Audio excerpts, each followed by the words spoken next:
approach negotiations and try to get those kind of agreements? Well, you certainly can't approach negotiations with in a weakened position. That's just not going to fly. You have to go in there strong. You have to go in there with clout. And you have to go in there knowing the last thing you want to do is have a strike.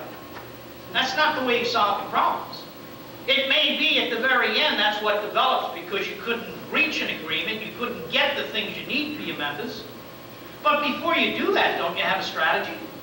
Don't you sit down and talk to your members and get some idea of what they want? I mean, don't we ever consult them? Don't we ever communicate with them?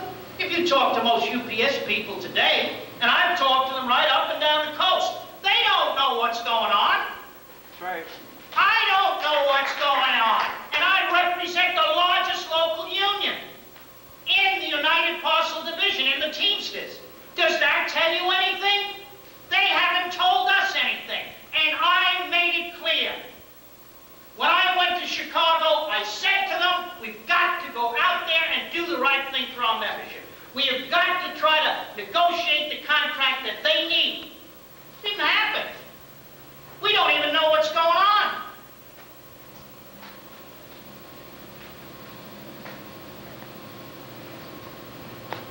You look at the other problems that we have. The healthcare problem. What are we doing about that?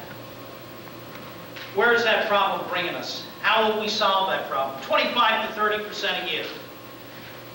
You're dealing with a problem when you talk about health care that is almost insurmountable in terms of legislation.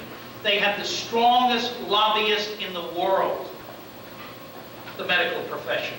And when I say the medical profession, that's kind of a tripartite group. You've got those that manufacture the equipment, those that provide the services, and those that insure the services, the providers, the servicer, and those that create it. There is no way that we're going to be able to control that. We've tried to do that in New York, and I head up what you call the Teamster Center Services. It's a rehabilitation program. It takes care of drugs and alcohol, and it also is a cost containment program. We've developed not new ideas, but ideas like second surgical opinions mandatory, no Friday admissions, all sorts of unique things, trying to draft doctors to go on panels that would provide services. It's a Band-Aid approach. It just isn't working. We're trying to create new ways to deal with those problems. But I don't know how you do that, and I'm not sure you can do it across the bargaining table. 25, 30% increases, that's pretty tough. Most new dollars that are negotiated are only to provide for the existing benefits. And you have seen how management has dealt with that problem. I'll use UPS. They can figure out how to get a package from Japan to New York. They'll tell you exactly what time it gets here, exactly what time that package's lunch hour is. They can tell you precisely what will happen. But you know something? The problem of health care in this country, how have they dealt with it? They have shifted the problem to us. It's called cost shifting. That's what they call it. Stop loss. It's called co-insurance. That's what's happening. Management and industry has thrown up its hands on this problem. When it has the know-how and the millions of dollars in marketing and research to try to solve these problems, it's just shifted the problem onto workers. What do I mean by that? Let's look at AT&T. Greyhound's another example, and there's a whole host of other ones where they're trying, in fact, it's right in it was in the Pittston strike. They were trying to shift the cost of benefits to workers. We've got to deal with that. We've got to think about the legislation. What can we do to try to somehow find a creative way to deal with that problem? But again, if nobody's at the steering wheel and no one's talking about the problems, how do we find the solutions? About legislation, how about replacement workers? How about the fact that we have been rewarding our enemies time and time again? We have been rubbing elbows with the White House, and meanwhile, we've been getting jammed with all sorts of anti-union legislation. You talk about the trade barriers. you talk about all the kinds of things that have come out are the kinds of things that have hurt labor. The political action committees, do we know where that money is spent? Shouldn't we have that posted in our international Teamster magazine? After all, it is our money. We should know how you spend it.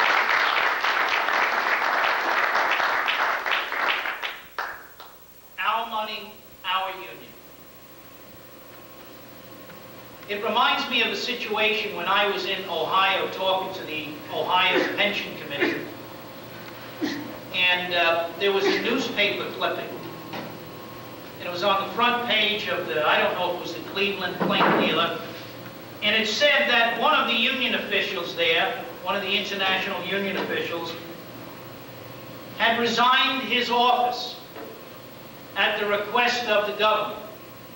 But what he had done was, he took the cash register, he took all the rules, he took the whole union, and he just turned it around and presented it to his wife. Just think about that. Your money, your union, and they dictate how it's going to be run. I don't understand that. I never have understood it since 1968 when I was elected, when we had international representatives come in and tell us how to run our union. Is that the examples they're setting? Is that what they call running the union? I thought it had to do with leadership.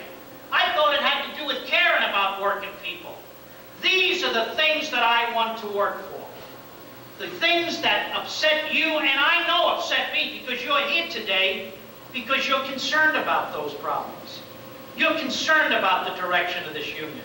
You're concerned about the fact that our union has contracted over 750,000 members and we don't have an answer for it. We don't even have a plan for it. We have been making an awful lot of progress as we go around the country.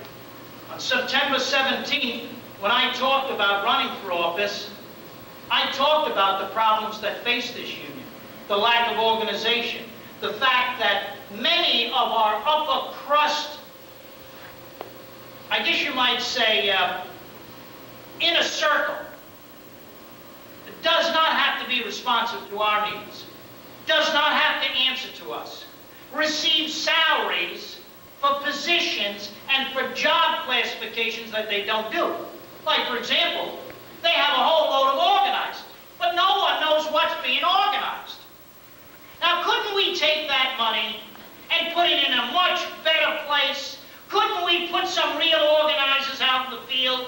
Couldn't we draw into our union some good, solid, hard thinkers about how we solve the union's problems? Couldn't we get a magazine out there that makes sense, that also has its own self-criticism machinery? Couldn't we do something about getting our image changed, about working for legislation that's going to do the things that our members need? Because if the union doesn't take care of that, who will? If we don't watch out for our concerns, will the employers? The 21st century is right around the corner. There's no answers, there's no direction. Our union is confused, it's weak. You get around the country, you talk to union officials. I have. I talk to the membership. I'm grassroots. That's what this campaign is about. This campaign is about talking to the members. I hope that I can reach union officials. I hope that the things that I talk about, and I know an awful lot of them share those concerns.